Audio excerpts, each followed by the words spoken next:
go for launch. 5. Quiet, numbskulls. I'm broadcasting. Anything can happen in the next half hour. 4. My friend, we cannot keep this a secret any longer. This whole thing is insane. 3. Quiet, please. I am analyzing. Where's the kaboom? 2. There was supposed to be an earth-shattering kaboom. 1.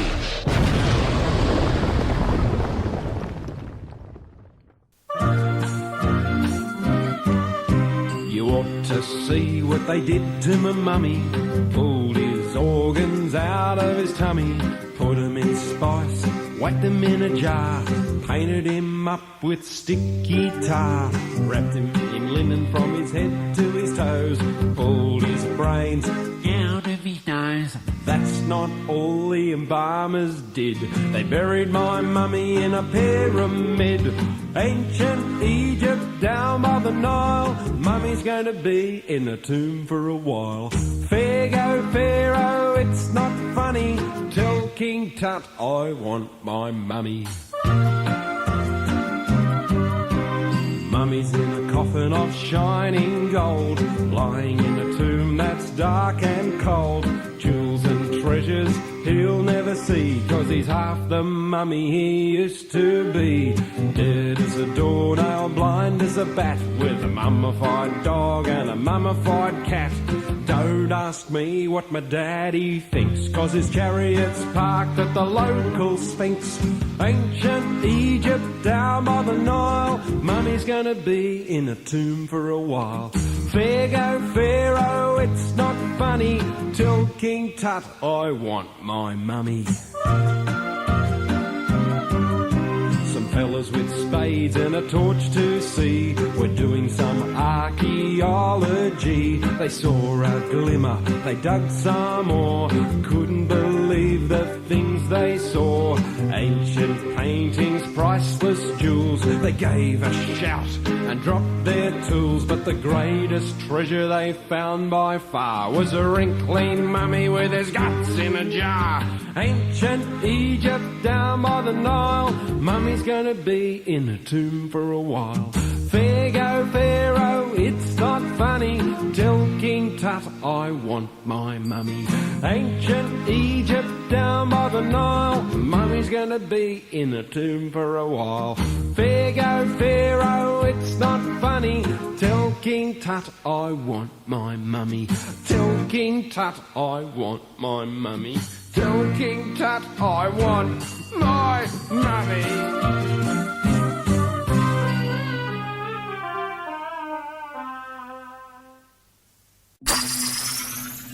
Greetings, my fellow galactic travelers, and welcome back to Planet 8. This is your Mission Commander Larry speaking to you from our hidden base. Chief Engineer Bob is here by my side as always in the command center, and circling Planet 8 in our orbital spy satellite is Reconnaissance Officer Karen. And on this episode of Planet 8, your intrepid crew is going to be taking a deep dive into all things surrounding your mummy. I mean, the mummy. Straight away, we'll kick it up to the satellite. Karen, take it away. All right. Thanks, Larry. Well, we've talked about, in the past, we've talked about zombies. We've talked about werewolves. We've looked at some of the various creatures of the night, but the mummy is a little different because, the mummy doesn't come from traditional folklore like some of these other creatures we've looked at. Really, the whole idea with the mummy originated because of the popularity of, Egypt and mummies and, sort of the culture and stylings of ancient Egypt that was so popular back in the 20s and 30s because of all the exploration and I guess we would probably now call it plundering of the tombs that were going on back then.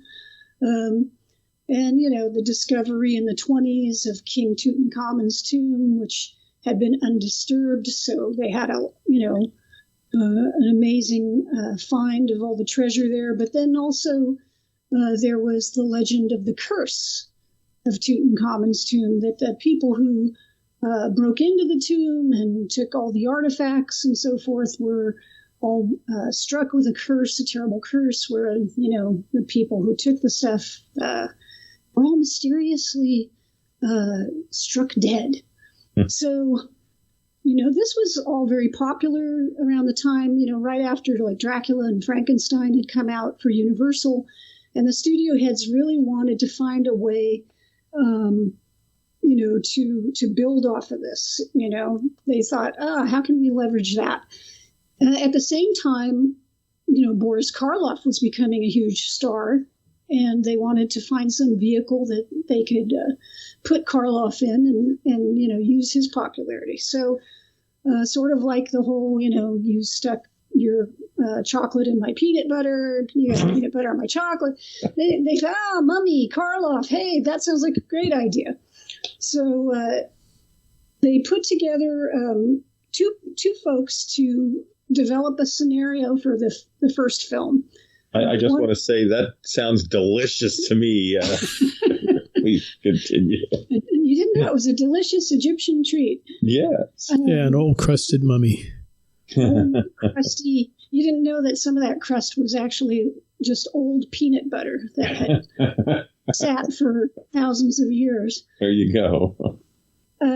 So they said, okay, yeah, let's do this. Let's put together this project capitalizing off of the popularity of King Tut and the mummies. And so they got Nina Wilcox Putnam, who was an author, a novelist, and asked her to work with Richard Schayer. He was the head of Universal's scenario department. And they put together a little 9-page piece for figuring out the film, and they called it Cagliostro. And so their idea was about this immortal man who, and it kind of varies depending on the source you look at. I looked at a few different things.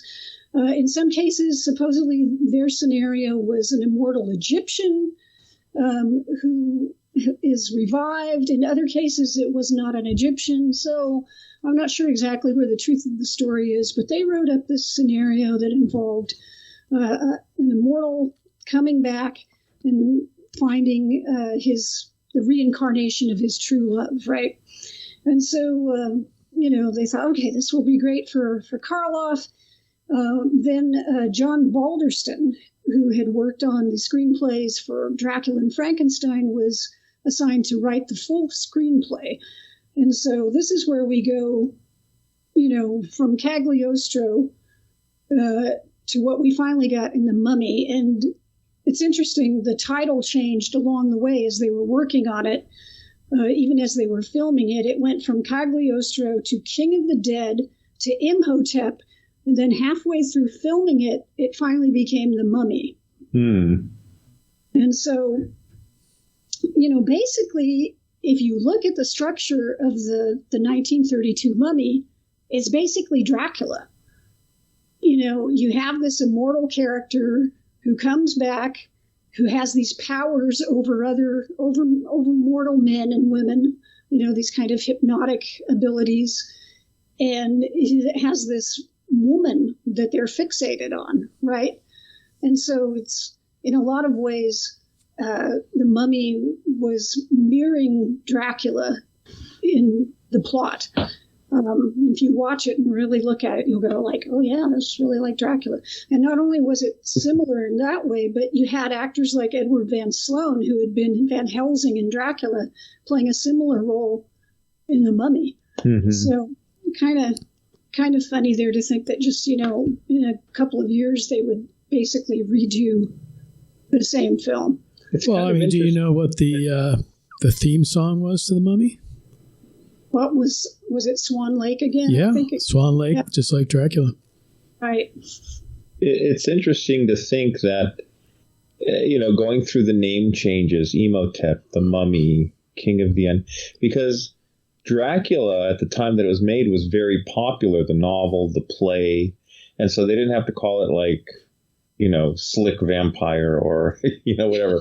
Dracula, and people understood what Dracula. Same with Frankenstein. They could have called it The Creature, Dr. Frankenstein's, whatever. And then all that thought goes, and who knows, maybe a bunch of different titles and thinking went into those other films, because it's Dracula, Frankenstein, as I think of Universal Monsters, then the Mummy, then the Wolfman. They didn't say Larry Talbot's Curse or, whatever. Mm-hmm. Well, I think, like Dracula and Frankenstein were existing novels, and those were the names of the novels. So they just use those. And it's they're kind of lucky. I mean, they had existing properties to work with, and then now they've got to come up with something, right? So because the Mummy's like, quote, all, even though it's like Dracula and whatever, but it's all new. It's like a new concept for them. They just sort of cribbed it from Dracula. So so they start putting it together. The director was Karl Freund, and it was his first time directing. He had been a cinematographer before on a lot of other efforts. Of course, the makeup. I always felt gypped that we only got to see the mummy briefly in the actual Mummy. Jack Pierce put a huge amount of effort into that makeup. They said it took 8 hours to put Boris Karloff into the full Mummy makeup, but we barely get to see it in the film. Although afterwards, I mean, he still has makeup on. Oh, yeah. Because he has that old, wrinkled skin look. So I wasn't like, oh, now I don't have to wear any makeup now for the rest of the film. But I mean, we'll talk about the later films, but I think, and God knows I'm sure we all love Jack Pierce. The amount of work that went in, and that's the crying shame of it, is that we only see it for such a short amount of time. Like Christopher Lee's Mummy, you could tell that was a costume, that he wasn't individually wrapped with a bunch of bandages, and it kind of shows. I mean, but the things that could have been too bad, huh? Well, I'm sure Karloff was pleased that he didn't have to run around in that mummy outfit. I could just imagine, Jack. How does one how does one relieve themselves? Oh, you gotta wait till you get out of the costume. They did put a flap in it, so apparently he had to hold it the whole time. That's right. Yeah. And I think they realized. I don't know. When I looked at it, for me personally, mummies are really kind of a slight notch up from The Invisible Man, who I never watched those movies. So, Mummy's better than the Invisible Man, but he's still, for me, down kind of in the lower rungs of the Universal monsters. And I think you suggested this. I know. That's why I thought it would be interesting. So, if you look at the Universal Mummy movies, though, the first one, he's the mummy for like all of 5 minutes. And then he's, Imhotep for the rest of it. But then when you get to the second movie, was it the Mummy's Tomb? Or no, Mummy's Hand. Mummy's Hand. Yeah. Yeah. Then, now he's like the mummy all the way through. Not Karloff. It's Tom Tyler, I think, played it in Mummy's Hand. And then Lon Chaney Jr. took over after that. But same thing. If you look at, just compare the first two movies. The first film, like we said, is basically like Dracula. The subsequent films, starting with Mummy's Hand, really has sort of a precursor to like Creature from the Black Lagoon, because it's sort of a monster on the loose type film where he's just going around and killing people and, grabs the girl and off he goes and they have to chase him down.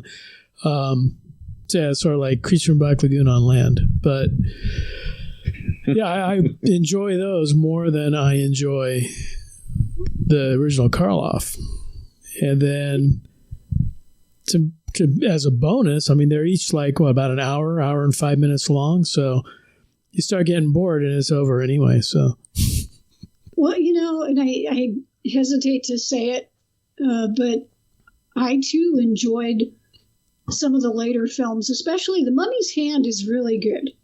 The Mummy's Hand is like a template for a lot of other films that came later on. I mean, we may talk a little bit about the Brendan Fraser films, but certainly The Mummy's Hand was the template for that film, more so than, anything else. And I know a lot of people say, oh, Raiders of the Lost Ark, Mummy was becoming that.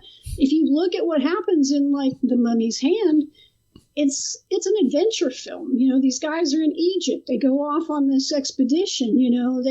They're running around with guns and torches and doing all kinds of fight scenes and stuff. And, there's a mummy in it, but it doesn't have the sense of, like, foreboding and the supernatural like the original Mummy has. The original Mummy is very much a like mood piece, right? You've got Karloff, and not to take anything away from Karloff, I felt, he did a great job in it, but it's a little ponderous, and it's more about creating a mood, creating a feeling, and, that's fine, but I guess I don't have very refined tastes because I enjoyed seeing the guys, running around the temples and, trying to avoid the mummy and the monsters on the loose.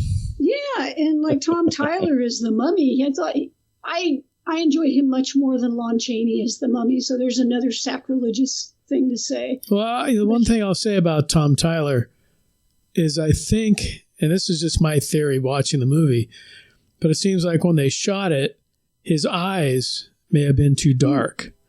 And so they went in afterwards. And, they don't have CGI, right? So they did actual animated cartoon eyes in certain scenes when they needed him to look to the left or look to the right or whatever. And, it's just, it looks kind of goofy, really. What I read was that they wanted to make it look like, in some cases, that his eyes were empty. So they actually went in and like painted over the film for close-ups, and then they just didn't bother on the medium and long shots because they figured nobody could see them anyway. Although, of course, now with the resolution we have on our TVs, we can definitely see those things. But yeah, it's kind of an interesting effect, and it almost looks kind of sparkly around the edges. Like there's some sort of weird energy around his eyes or something. Oh yeah, no, it's definitely a weird look, and they don't do that in the subsequent movies though. Because it's kind of funny because I watched the next one was The Mummy's Tomb, and the movie's only an hour long, and they spend the first like 10 or 12 minutes recapping the previous film and showing footage from The Mummy's Hand, and so it was like, oh, we only have to shoot about 50 minutes now. So that was, I was watching it. It's like, man, are we going to get a new movie, or is this going to be it? Because they just went on and on and on about the previous film. And again, Karloff was Imhotep. And then starting with the second movie, and in Hammer's version, it was Karis. Right. Until you got to Brendan Fraser, and then it went back to Imhotep. Mm-hmm. Yeah, the princess becomes Ananka in the follow-up films. In the original, she was, I have such a hard time. Anaxunamun. Mm-hmm. And, originally they had the Scroll of Life, which was used to try and, bring back the mummy, and I think also for the reincarnation. But then later, the focus is on tana leaves. And, you don't want to give Karis too many tana leaves because then he's going to go nuts and you can't stop him. So I will say I have a little anecdote from my childhood. I used to watch these with my mom. She was a big fan of the Universals. And at some point, I guess I probably got fixated on the whole mummy thing. And she had these little silver leaves. She used to work on like cakes, and cake decoration. So she had these little silver leaves that she would use on cakes. And so at one point she had a little plastic bottle and she put the leaves in there and she said, here's your tana leaves. And so I would run around and it's like, we've got to hide them from Karis or else he'll become crazy, So it was like, that was my little mummy thing. Karis, Karen? Karen, yeah, it works. There you go. He was looking for me. Karen's going crazy. She's got her tana leaves again. Don't brew anything with the tana leaves. I do think it's funny the choices they made, but I think in some ways they're very successful, right? They sort of peeled off the high priest aspect, and they have a separate character, who is like this high priest who is responsible for seeking revenge on, the infidels who desecrated the tomb. And then you have Karas, who is like the instrument of revenge. It's an interesting thing that they did in these films, although I have to say that the 4 sequels in my brain are almost interchangeable because the stories are pretty much the same. Like, let's go after you get past actually the mummy's hand, the story is pretty much the same.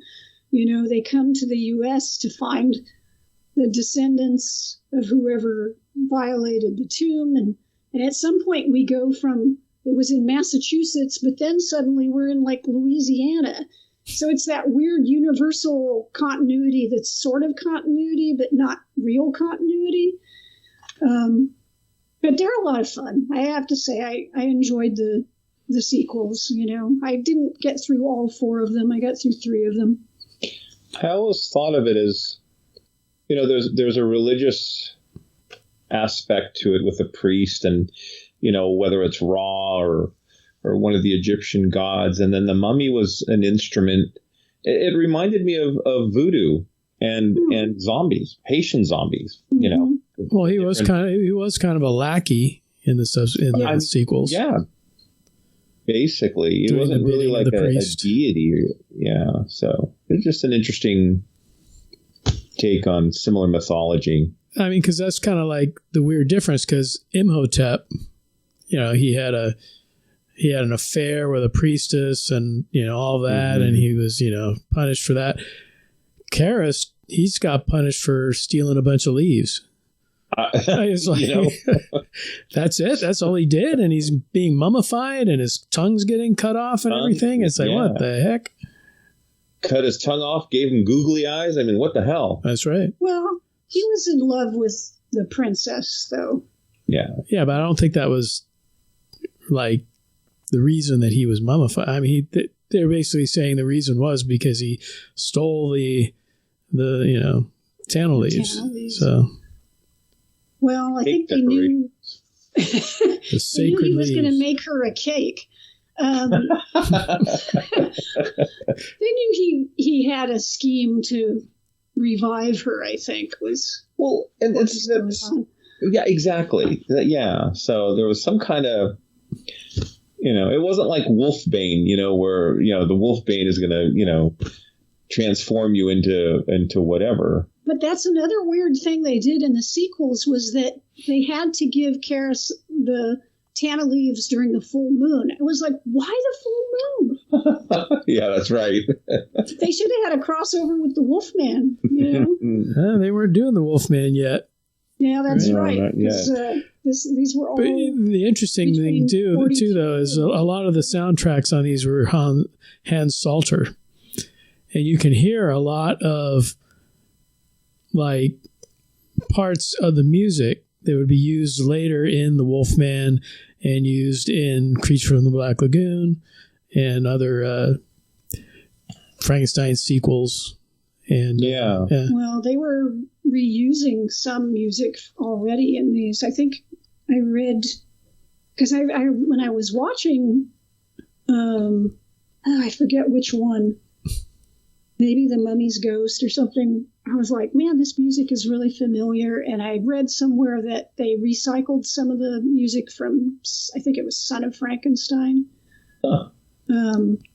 So, I mean, if you look at the credits, it'll say like music composed by Hans Salter, or on the ones where he used a lot of just library music or recycled his own music, it just says music coordinator Hans Salter. So that's a cue. I think that's kind of the cue that he pretty much went back into his library and just dropped cues in. Which is a big money saver, I guess, if you don't have to bring in a big orchestra. Well, and it's clear that they were trying to save money on these films. And like you said, the third one, it begins with about 10 minutes of footage from the previous one. So that was, I kept waiting like, okay, are they going to get into it? Are they going to get, and it was just kept going and going. So I'm kind of wondering if that's like the first movie to use stock footage that way. I mean, I know a lot of movies use stock footage, like here's some library footage of lions in the jungle, just so we don't have to go out on location. It's like in a Tarzan movie or something. Yeah. But as far as like using footage that you shot in a previous film to fill up time in a sequel. Well, there wouldn't have been that many films at that stage that had previous entries, right? And who knows what the budget was, too. It could be a cost saving. Same with the music. It was. I mean, you're able to cut down on costs and move forward with, whatever. And another thing, too, maybe they didn't realize that these movies would be dissected and watched for the next, 90 years. Well, that's the thing. I mean, later on when they use stock footage in films, it's like, okay, that one came out 2 years ago, and who knows if anyone actually watched it. And if we sneak some footage in here, then no one's really going to know. But then when they started hitting television and you see them, week after week, or then you get home video and what have you and streaming, and now you're watching them all the time, then okay, look at all the stock footage in this film. Yeah. Well, that's an excellent point, Bob. Right. Nobody probably thought that they would put these packages together for the 3:30 movie or the Chiller Diller. And it just got recycled over and over and over again for the masses. Yeah, I mean, these pretty much the movies came out, then they went in a vault, and then the next movie came out. And there wasn't even television really yet. So they had no clue that, any of them would see the light of day after their initial run. Well, it's kind of funny, too, because apparently they picked one of the reasons that they picked Tom Tyler to play the Mummy in the first sequel was they felt he looked enough like Boris Karloff from a distance that they could put in some footage from the Mummy and people might not know the difference. Right. Well, that's definitely the thing, because Karloff is really gaunt and he has kind of those sunken cheeks. Mm-hmm. So then when you get to like the third film and Lon Chaney Jr. takes over, he has a rounder face. He's fuller. He wasn't like fat by then, but he did have a different shape. Chunky. I tell you, chunky monkey. It's like Bob playing the role for the first two movies, and I taking over for the third and the fourth. You're going to notice a bit of a difference. But I mean, the face is definitely rounder, and it's a different look. But well, in some ways, they were able to kind of justify it because, and I was thinking about this when I was watching. It was like, what happens between like the second and third film? It's sort of like what happens in Bride of Frankenstein, or the beginning of Bride of Frankenstein. So like in Frankenstein, at the end, the creature, the tower goes down and he's burnt and caught under all the rubble. And then when Bride of Frankenstein starts, he's noticeably burned, his forehead and everything is burned and he's got scars and stuff. The same thing happens with the Mummy between those two films, the Mummy's Hand and the Mummy's Tomb. At the end of the hand, right, he's burned and everything. And so when they start the Mummy's Tomb, they say, Karras is, has gone through the fire and he's lost the use of his eye and, da-da-da-da-da. And it's like, okay, so that's why he looks so shitty now. And it's like, maybe it explains why his face is fuller. Maybe it explains why, at least they had some sort of explanation for the change in his appearance. A lot of wear and tear on them bandages. He's been gorging on those tunnel leaves. Yeah. Give me them tunnel leaves. That, and he probably discovered fast food since he was spending so much time in the Americas. those kids in the lovers' lanes. He goes in and grabs their shakes and fries and runs off with them. That's right. So, but now once the Universal movies had their run, it was a pretty long layoff for the Mummy, right? I mean, there wasn't really a whole lot of independent until Hammer came along. Really, I don't think there was really too many like independent Mummy movies or whatever. Costello Meet the Mummy in 1955 was probably the closest. I mean, it was still a Universal at that point, but they kind of brought the Mummy back for that because Abbott and Costello had a big hit with Abbott and Costello Meet Frankenstein. Right. So they brought the Mummy back, and then they did, what was it, Abbott and Costello Meet Dr. Jekyll and Mr. Hyde. Mm-hmm. So, but neither of those compared to Frankenstein. No, nothing could compete with that. In fact, I watched Abbott and Costello Meet the Mummy.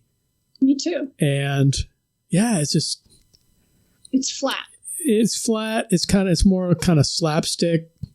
Mm-hmm. And it doesn't have the creativity. I don't know who wrote that versus who wrote, the Frankenstein film, but it definitely did not have the humor that the first one had. Yeah, there was very little in that made me laugh or even smile. It was... Kids, I'm so loose and easy. I love Abbott and Costello, the Mummy, Dr. Jekyll. Yes, Frankenstein is number one, but man, I was just pissing and farting the whole night watching Abbott and Costello. Well, that may not have anything to do with humor, though. You want to see your doctor about that? Oh, yeah.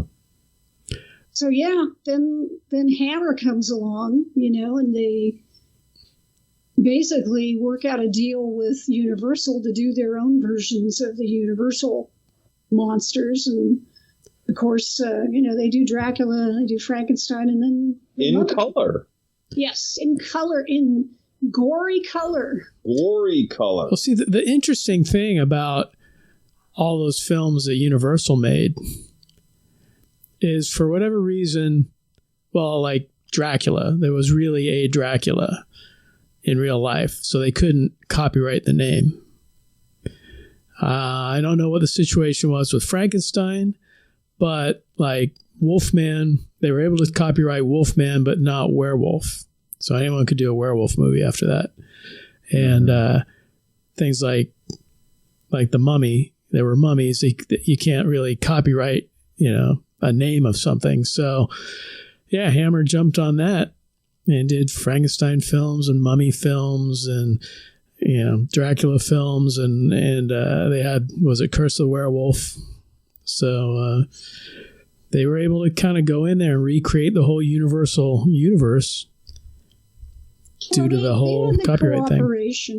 They worked with Universal, and even in the 59 Mummy, which is my absolute favorite Mummy movie and one of my favorite Hammer films, probably in my top 3. It's essentially, I think it's, in a lot of ways, it's a do-over of the Mummy's hand, because of the Mummy and his the High Priest traveling to England. So it's England instead of the U.S., and they're taking their revenge on those who, violated the tomb. They used a lot of the same names. The Banning name, there was Stephen and John Banning, the father and son. So, it's definitely, it's a kind of alternate universe version of the Universal films. But my God, I just, that Christopher Lee Mummy is a juggernaut. I mean, most of the time we think of the Mummy and we think he's so slow, you could just run away, right? You just run away. What's he going to do? It's going to take him a week to catch you. Yeah, but everybody always trips when they're running away, and then he's right on you. Yeah, well... I hear what you're saying, Walker, but that Rubenesque Lon Chaney Jr. Mummy was just... We're talking about running away, not running towards. He was quite the cherub. We don't need to hear your fantasies. We'll put those on the Planet 8 After Dark. Oh, okay, fair enough. I have to say, Christopher Lee, he's such a tall figure, and his eyes were amazing to me. It gave such, especially when it's like, we're going back, to the homeland, and he kind of looked at the guy like, what? I just found my long lost love. The eyes just really worked well for me. Yeah. The other thing was Peter Cushing's limp. It drew my attention to, his character, and then you listen to what he had to say. It's not that it gave him gravitas, but I don't know. He played it so well for me. It's interesting because you think of the mummy in these movies as usually dragging his leg. And in this case, no, it's the archaeologist is kind of dragging his leg. Right. But I think it's such a well done film, and I have seen it so many times. And I want to give a shout out to my friend Billy, who runs the Magazines and Monsters podcast. Back in May of this year, we did a whole episode. He had me on his show, and we did a whole episode on this film. So I can go on and on about it. So people can please check out Billy's Magazines and Monsters. We should put a link. I'll put a link in the in the posting. But yeah, it's such a dynamic film, and it's not. It's the kind of mummy movie, that I think as a kid, not to put anything down about the Universal monsters, I loved watching them as a kid, but, they were not especially athletic. You go back now and you watch, and it's like Wolfman jumps up 3 feet on a crate or something. That's it was a different time. It was a different era. Yes. Exactly. Yeah. So our expectations for what they would be doing, I mean, nowadays, if things aren't jumping 50 feet in the air and exploding and whatever, it's, people aren't satisfied. But I love the scenes where he's going after Peter Cushing's dad in the asylum, and he just rips that grate out and jumps down in the thing. And I mean, this is not any slow. And escaped the same way. I mean, we see it, but it's one of the things that would have been cool would have been to have seen Christopher Lee play the character, of the Mummy Unwrapped, kind of like Karloff did. I mean, we saw him as a priest, thousands of years ago, but it would have been cool to kind of see him play, that the Ardeth Bay. Yeah. But he would have given a really good portrayal of that character. Yeah, definitely. But Hammerhead, and Karen mentioned this, and I didn't even know, and I feel stupid for not knowing, that there were actually sequels to the Hammer Mummy. Oh, yes. And for whatever reason, growing up, I just never saw any of them. I saw one of them. I didn't see the first two. So in 1964, they had The Curse of the Mummy's Tomb. I still haven't seen that. In 1967, it was The Mummy's Shroud, and I haven't seen that. 1971, Blood from the Mummy's Tomb. Now, I have seen that one. For whatever reason, that was shown on our LA stations, and probably because it had, I believe it was Valerie Leon. There was a lot of underboob shown, so pretty popular film. Wow. Leaned heavily on the reincarnation angle. I don't remember a lot of mummy in it, but I'm sure our listeners may remember it fondly. I purchased the Blu-ray of the Mummy Shroud or Shroud of the Mummy, and unfortunately ran out of time. So that'll have to be watched post Planet 8 Mummy If episode. only we had more time. If only there were more than one of me. There's 4 mummy movies from them. Kind of surprising. Fascinating. Yeah. But there were like sprinkles of mummies in like throughout TV. Mm-hmm. Now, one thing I watched, which wasn't really TV, it's TV now, but it was shorts back then, was We Want Our Mummy with the Three Stooges. Mm. That's when they're tasked with going out to find the tomb of King Tutankhamun. And they go out to find that. And of course, there's a group that's also trying to find it. And, you know, hilarious adventures ensue until they think they found it. But in fact, they did not find the tomb, or they did not find the mummy of King Tutankhamun.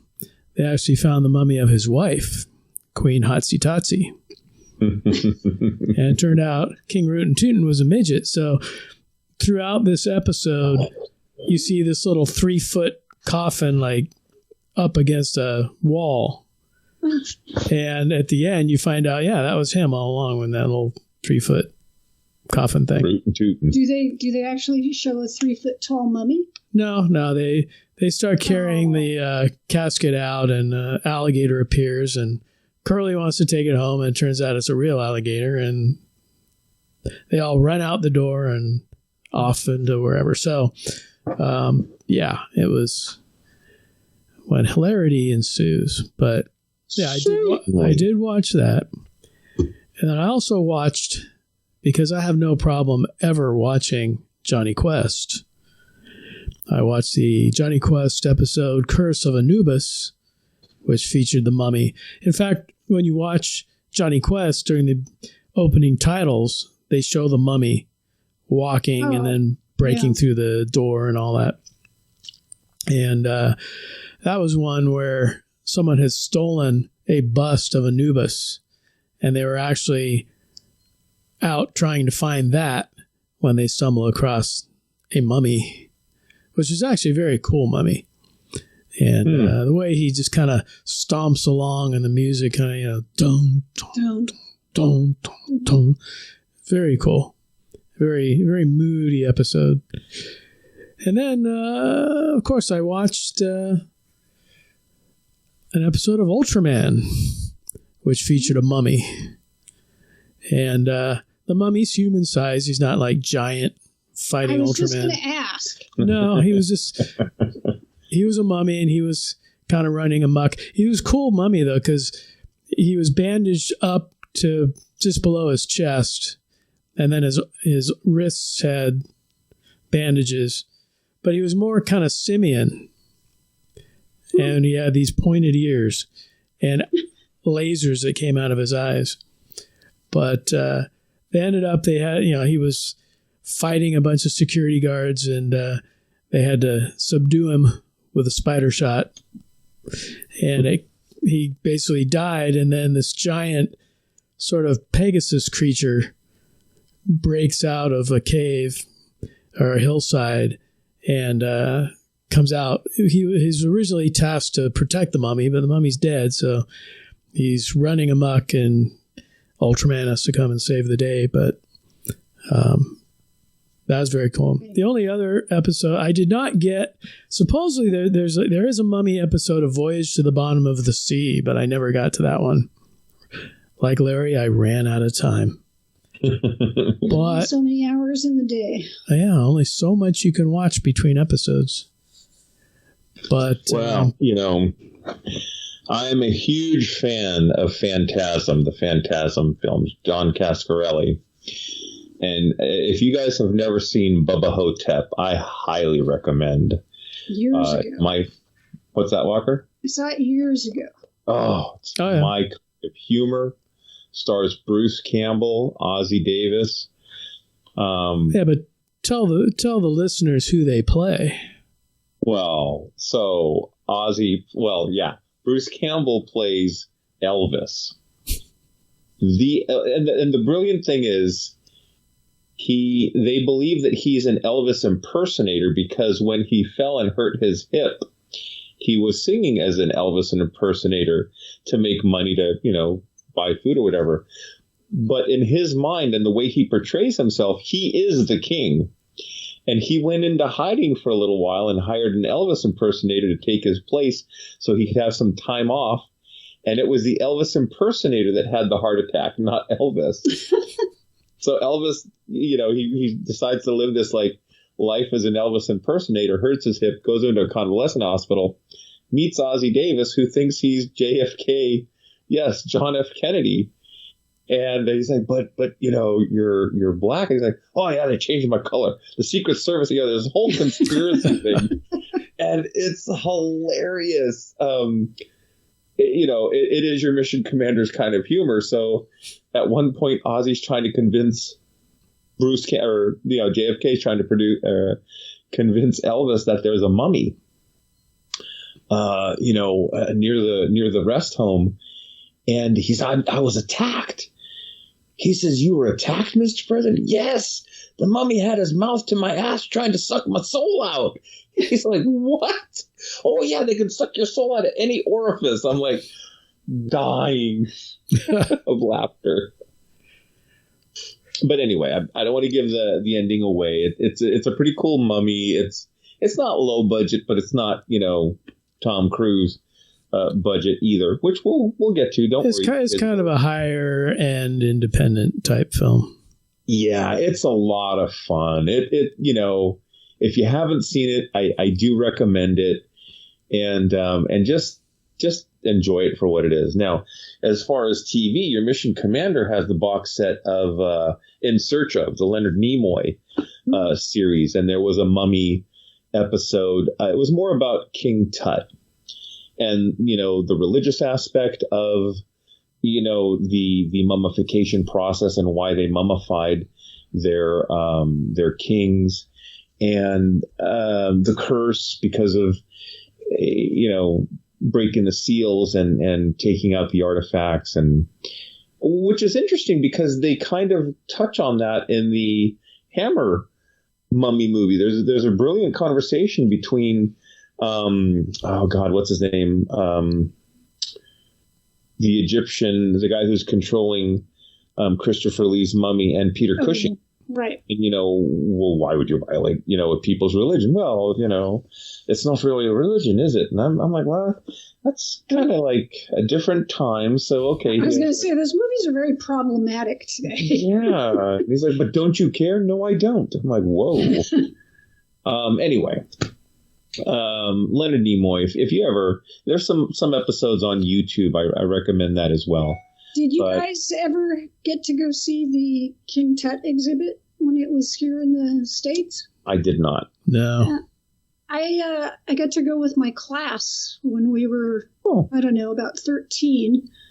I think I was about 13. We got to go down to L.A. They had it at the L.A. Museum, right near the La Brea tar pits. That was a whole other thing. That we got to see that too. You could have had a mummy coming out of the tar. It would have been cool. I know, that would have been awesome. We got to go see the King Tut exhibit. And that was really, the whole trip was mind-blowing because not only did we get to go to a big L.A. museum and see, all this cool Egyptian stuff, then right outside was the La Brea tar pits.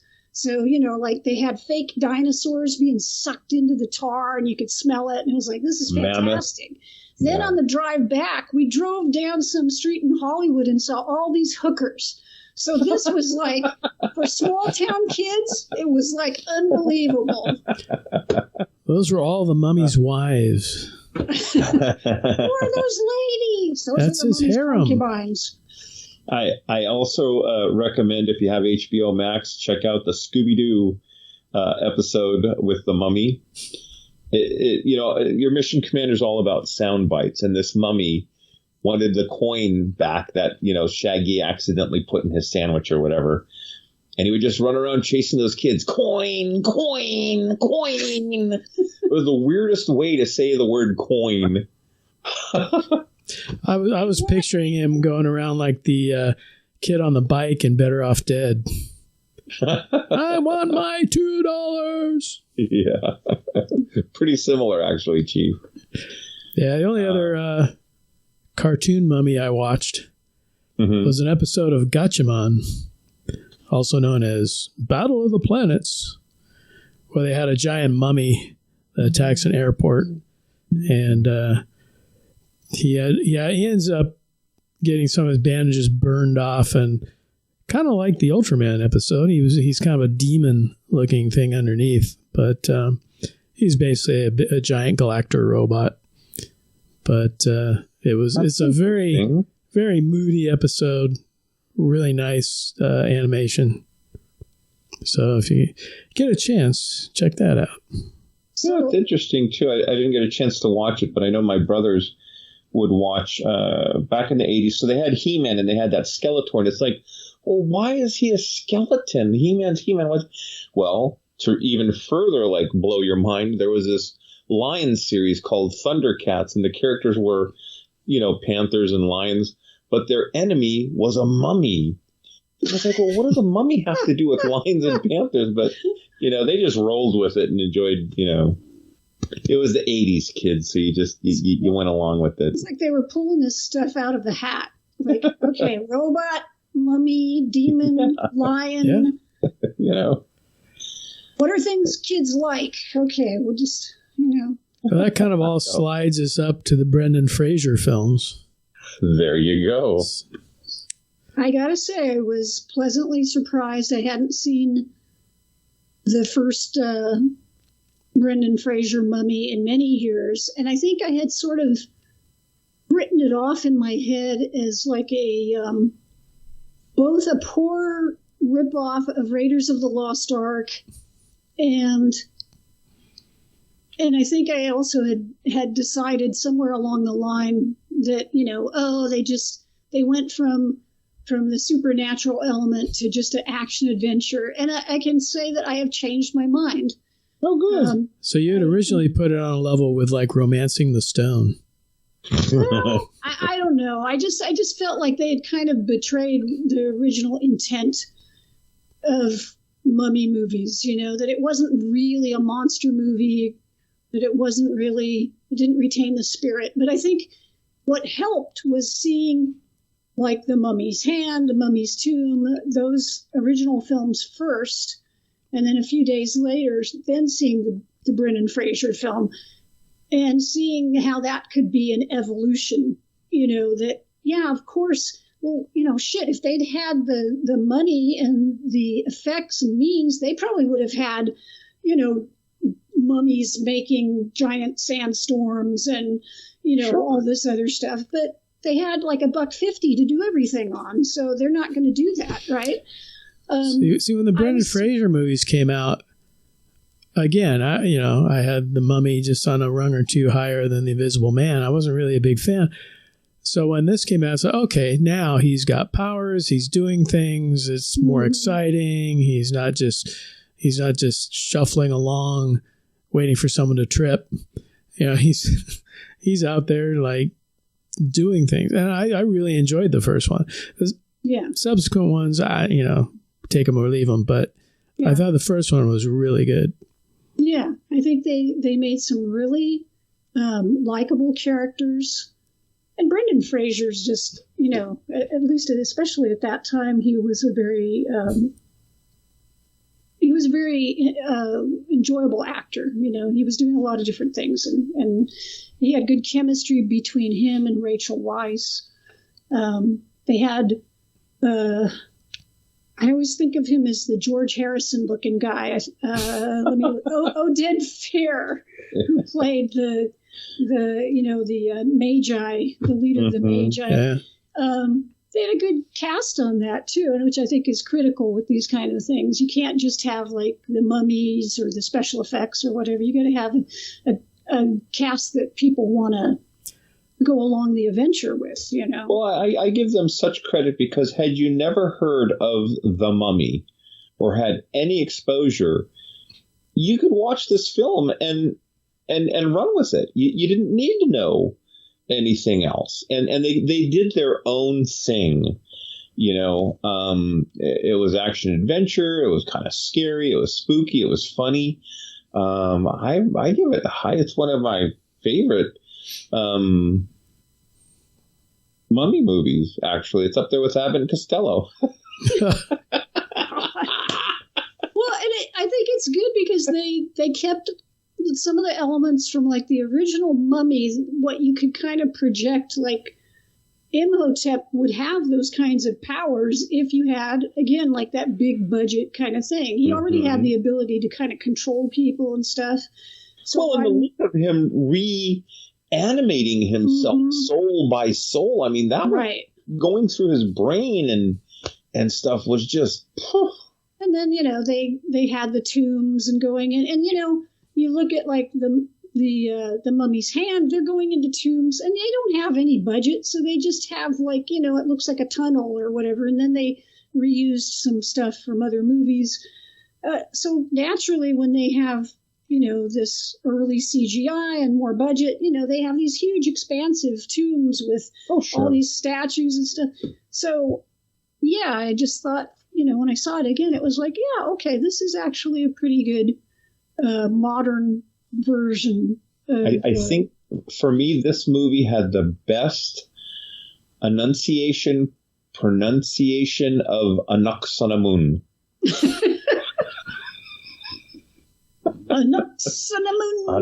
Tutankhamun. But yeah, great movie, and I'm with Bob. 2 and 3, not as bad as the Tom Cruise version, but not great either. I didn't rewatch the second one, but like a month or so ago, I saw the third one, the Emperor. It was the Tomb of the Dragon Emperor for the first time. With Jet Li. It was all right. Yeah, I mean, to me, it didn't have as much to do with the original as I might have liked. It seemed like they kind of grafted a different movie onto the Mummy. I like the idea that it didn't have to be an Egyptian mummy. That was, I didn't get around to watching it, but El Santo was going to fight a mummy. Have the DVD, just didn't have time to watch it. An Aztec mummy. There were other cultures that mummified. Oh, sure. Used mummification. And Curse of the Aztec Mummy. There was wrestling women versus the Aztec Mummy. Robot versus the Aztec Mummy. Yeah. So. But I also, I was kind of like searching around looking for mummy movies.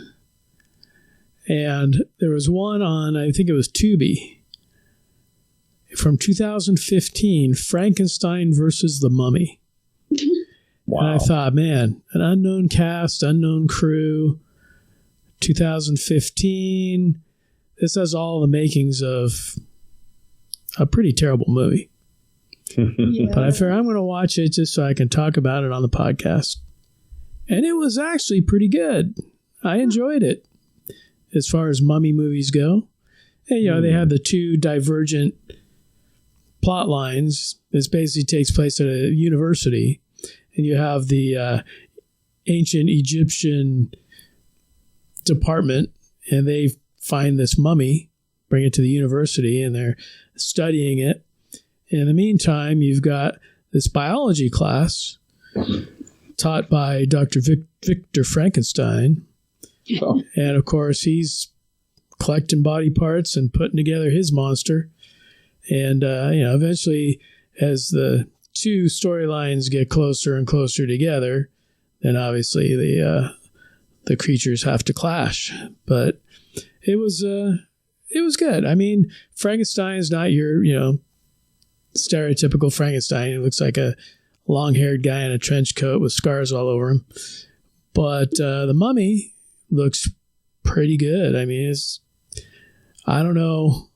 I didn't look too much into it to see like what studio it came from or how it came to be. But if you get a chance, just go search Tubi for Frankenstein versus the Mummy, and it's good. I liked it. Cool. Check that out. There you go, folks. And then on the flip side, I had to watch Tom Cruise and that Mummy, the movie that killed off a franchise. It is quite an amazing thing to watch because you can sort of see the bones of something there that might have been interesting. You know, they've got basically a female version of Imhotep, a protagonist or villainess. But the whole thing with Cruise, it's like he just is so miscast. That I didn't mind the female mummy all that much. Yeah, and I really didn't mind Cruise all that much, but it's just the movie itself was just such a disjointed mess. Yeah, that it was hard to watch. Yeah, I've only seen it once, and Tom Cruise. Well, that's all I got to say about that. Well, I've seen it twice now, and I mean, I saw it when it came out in the theater, and then again for our little show here. I mean, I think they expected it to do a bunch of heavy lifting for this universe they were going to set up. I mean, is there really any reason you have to have Dr. Jekyll and Mr. Hyde in it? Is there any reason they have to, kind of set up this organization in this movie? You did if you were going to set up a universe and they were going to be part of that. So, well, yeah, I mean, they were basically trying to lay the groundwork, but in laying the groundwork, they just kind of forgot to make a cohesive film. Right. It was kind of like, well, let's throw this in, let's throw that in, and let's do, and it just did not work out. Now, see, I don't have the commander's hate for Tom Cruise. I mean, I enjoy the remake of War of the Worlds. I can watch some of the Mission Impossible films. Yeah, I like the Mission Impossible movies. I think and I really liked Maverick this year. Did you guys see Maverick? Lieutenant Debbie really wants to see Maverick, but that was good. We haven't seen that yet. Really good. But Top Gun is good. Yeah, your Mission Commander caved on that one. It was good. It was like by the book, but it was like the people who made it understood exactly what buttons to push. Hey, we're going to give you those feels that you got from the first film, and they delivered, and then some. Yeah. So I don't have a hatred for Tom Cruise. I just think this was the wrong vehicle for him. I hate Tom Cruise as much as I hate hemorrhoids. I mean, that's just how much disdain I have for the man. Oh my goodness. Oh, sometimes you have to be able to separate the actor from the role. It's like I can't. Minority Report's okay. Maverick, Top Gun, maybe Risky Business, but that's about it. Unless he wants to come on and plug Planet 8, then I love your films, Mr. Cruise. Well, also the film, at the end of it, he's transformed into some sort of creature, but it's unclear, like, is he possessed? Is he a demon? What is he? It's just like... So could have been Dracula for all we know. I mean, he inhaled some of her juju or whatever, and it just became some kind of demon thing. Who do that voodoo like you do? I mean, I don't know. Call in El Santo, he'll figure it out. And they have the whole Dark Universe logo at the beginning, so it's like, well, okay, this was supposed to be it, even though we had gotten Dracula Untold. Yep. Prior to this, I mean, we've also gotten the Wolfman. I don't know if the Invisible Man was supposed to be a part of this universe. I never saw that one. Yeah, but I mean, some of those were good films, so they should have just counted those as part of that universe. And The Mummy's a continuation or whatever, but I just don't think The Mummy was quite the right one to kick it off with. And maybe they were trying to cash in on the popularity of the Brendan Fraser films and thought maybe it had some name value from those, but I don't know. It seems like, and maybe Frankenstein's been overdone. Wolfman, I mean, I don't know. Maybe they could have done The Creature and started off with that. At this point, I don't want any of them touching The Creature. They've already done The Shape of Water. Mm-hmm. That was a good movie, actually. That was a good movie. Yeah. It was an homage. It wasn't like The Creature, but it was a creature. So. Well, Del Toro was after Universal for years to let him remake Creature from the Black Lagoon. Yeah, and it just never got off the ground, and so he went and made his own version. I'll do that. There you go. And that was Shape of Water. Indeed. Okay. Well, my friend, I think we've covered about as many mummies as we can, other than the Lou Ferrigno mummy movie that I, again, ran out of time. Mummy Dearest.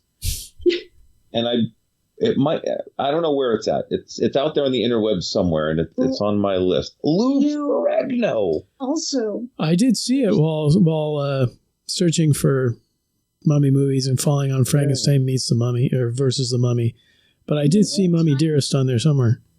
The whole time that I was going through mummy movies and doing this whole thing, I couldn't get this song out of my head from Mad Monster Party. It's the Mummy. It's the Mummy. Yeah. I just keep having that song go through my head. So the Mummy in Mad Monster Party is a pretty cool mummy. He's even got the little Egyptian thing on his forehead, the little cobra, I think. And he's not a bad mummy.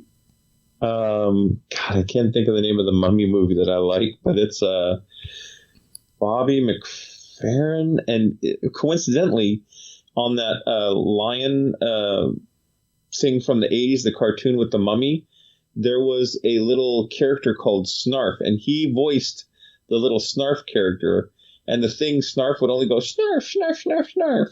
He couldn't talk, but oh my God. And on that note, it's called I'm a Mummy. Anyway, maybe we can put it on the podcast, a link to the YouTube video or something. But it is that time of the night of the episode where we get into our sensor sweep, the latest and greatest items to come to our attention, come to our desk, come for us to review and share with you, the viewers. You may not know this, but Chief Engineer Bob is a terrible influence on your mission commander. I had to borrow a tool from Bob. I go pick it up, and Bob's like, I'm going to be 10 minutes late. And I'm like, all right, I'll wait for you. I'm going to give him back his tool. And he drives up in his truck with this like foot hanging out of it and bandages and whatever. He's like, guess what I got? And I'm like, that like 10-foot tall mummy at Lowe's? I'm like, oh my God. Yep, I got one of those. Or is it 8 foot, Bob? I forget. It's 12 foot tall. 12. Oh my God. 12 foot. The man does not play. That's right. Go big or go home. Yeah. I give him back his tool, and I driving home, and I'm like, what the hell is he going to do with that 12 foot tall mummy? And I had to go to Lowe's to pick up, an Oogie Boogie or something. And I see that sucker all animated and he lights up and everything. It's pretty cool. Oh, very cool. And that's the thing is they have a huge skeleton out there at one of the competing hardware stores, and he's tall and he's cool, but he does nothing. And this mummy swings back and forth. His eyes light up. He talks. So I pull out my Lowe's credit card and I bite the bullet, and I tried to explain to my wife why I had to get an 8 foot, 12 foot tall mummy. So I don't think we'll have them up. At least I won't have it up in my yard, Bob, by the time the podcast is. So you can have yours up? In time for the podcast, probably not. But all right. I think what we're planning on doing this year is my backyard has 2 gates. One at each end. So I think we're going to do everything in the backyard this time. The mummy will be in there. And all the kids, they'll come through one gate. They'll go through and see whatever we have, all the things set up. We're probably going to have we'll have a skeleton bartender at the tiki bar and a couple of skeleton patrons. And we'll have the mummy, and we've got an Area 51 alien in a thing, and yeah, it'll be cool. And then you'll basically wind up in the tiki patio where you'll get your candy, and then you'll exit through a gate over there. Where's the giant mummy going to be? The giant mummy will probably be against the Monster Garage. As they enter or as they exit? It's sort of as they approach the tiki bar or the tiki patio. Did you buy that animated bartender from? No, I didn't. But yeah, I came close, but the mummy kind of blew up my my pocketbook at my credit score. I would love to see Jasmine's expression when you came home and how much did that thing cost? Yeah. And oh my Lord. So I got a discount on mine because the only one they had was the one that was on display. Did they give you the box? No, I didn't get the box, but a couple guys came, helped me tear it down and get in the back of my truck. He's laying in my basement right now, taking up almost the whole basement. So, well, and see, Bob, that's the thing. Jazz still hasn't seen it. I put the box in the storage shed, and the box. I mean, it's big, but it's not that big, and the thing weighs all of 50 pounds. Oh wow! Yeah. Is it inflated? No, it's this. It comes apart. Like what's that, Bob? It comes apart. It has like a metal skeleton you need for like better. A wrench, right? Like a socket wrench. No, it's got little ball bearings. You like push them in and pull it out. Oh, okay. I was watching this video and this guy was like, you had a ratchet and was doing. Well, maybe when you get further into it, I'd have to look, but. Well, anyway, there are videos on YouTube, so maybe we can post a link to the. That sucker is huge, and so I'm going to put it in the front yard, Bob, over here. No, but I'm perfect. thinking I'm going to need to anchor it down and put like cinder blocks on it so it doesn't like. But yeah, they had Lowe's. They had cinder blocks on it. You can get sandbags or whatever, put it on there. But yeah, and I got to look at what the rain's like over the next few weeks. I don't need it to get rained on, but I don't plan on putting it out until like days before Halloween, maybe that Friday. But my father-in-law was like, aren't you afraid someone's going to steal it? So I got padlocks and all kinds of chains and stuff to lock that sucker down in case someone pulls up in their pickup truck and tries to liberate the mummy. But anyway, folks, so if you get a chance, actually, sadly, we were talking about this, almost all the Halloween stuff is gone from Lowe's and or Home Depot. Well, at least all the cool stuff is gone. There's still some straggling bits of Halloween in there. Little pieces of pumpkins and like a zombie, It annoys me. Like we were talking beforehand, I walk into Lowe's this weekend and there's Santa Claus. It's freaking and Rudolph 2nd and or 1st and they're already pushing Christmas on us. It's like, can we have one holiday at a time? Can you let the holidays breathe a little? Yeah, it's just ridiculous. It is.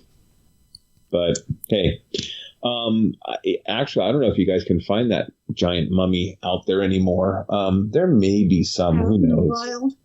Like I said, I had to get the one that was on display because all the ones in boxes were gone. That was the last one. Well, and I have to thank Bob, and I didn't wait that long because my fear was they would all disappear, and I was able to pick one up after work in San Jose, Bob, over there off of Coleman or Brokaw.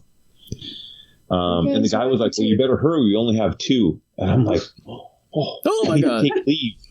I need to leave work now. I need to take time off. But take some good pictures once you guys get them set up. Definitely. Put them on Facebook and Twitter. And I'll say, God bless Jasmine, because at first she's like, no, I don't get that. Last year I got the Headless Horseman, and the idea was to take it to Creatures Con. And it's this 6-foot tall figure with an axe, and he's got the pumpkin out, and you put batteries in the pumpkin, like, roar, and talks to you and stuff. And I forgot. Well, maybe I didn't forget, but it was in my office, and I asked her to go get my checkbook, and she turns on the light, and he's like, whoa, and scared the crap out of her. So she's like, no, don't get something that's going to, like, jump out or something. But we started putting together, we got a Jack Skellington, and I'm like, can you help with the Jack Skellington? And she's like, no. But then she got into it, so God love her. She puts up with so much of my crap. Well, see, Debbie and I kind of put up with each other because it's like I texted her like, I'm gonna talk to him about the mummy. There's the one on display, and she goes, "Are you gonna get it?" And I'm like, "Yeah." She goes, "Good." So, match made in someplace. Yeah. In Halloween heaven. Yeah, that's right. Well, my friends, this was fun as always. Those of you listening, please comment on our Facebook, Twitter, Instagram, YouTube. We appreciate you guys tuning in time after time. Keep the comments coming. We appreciate you guys. Stay safe. Take care of yourselves. This brings us to the close of another episode. Peace out. On that note, this will conclude this transmission from Planet 8. We would like to thank all of our intergalactic audience for listening. Be sure to head on over to our website at www.planet8podcast.com, where you can get more information on this episode's topic. For more conversation, find us on Twitter at Planet8Cast. Or on Facebook at facebook.com/Planet8Podcast. We want to thank you guys for tuning in each and every episode. We look forward to your input and opinions. Until next time, this is Planet 8 signing off. End transmission. By George, he's got it. It is the end.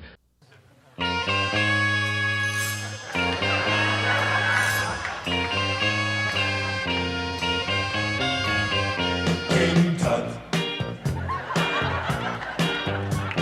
Now when he was a young man, he never thought he'd see people stand in line to see the boy king. King Tut. How'd you get so funky? Funky Tut. Did you do the monkey? Born in Arizona, moved to Babylonia. King Tut. Now if I'd known, then line up just to see him. I'd taken all my money and bought me a museum. King Tut. Buried with a donkey. He's my favorite honky. Born in Arizona, moved to Babylonia. King Tut. Tut, Tut. Dancing by the Nile. Disco Tut. The ladies love this style. Boss Tut.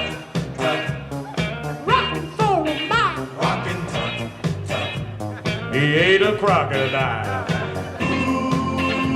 He gave his life for tourism.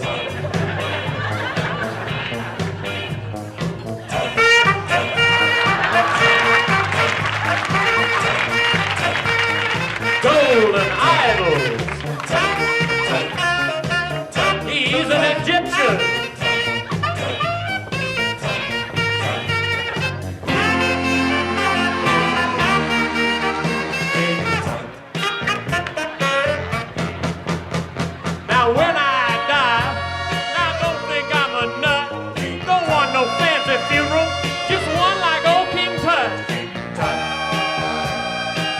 Won a Grammy, buried in his jammies. Born in Arizona, moved to Babylonia. Born in Arizona, got a condo made of stoner. Oh, I hate mummies.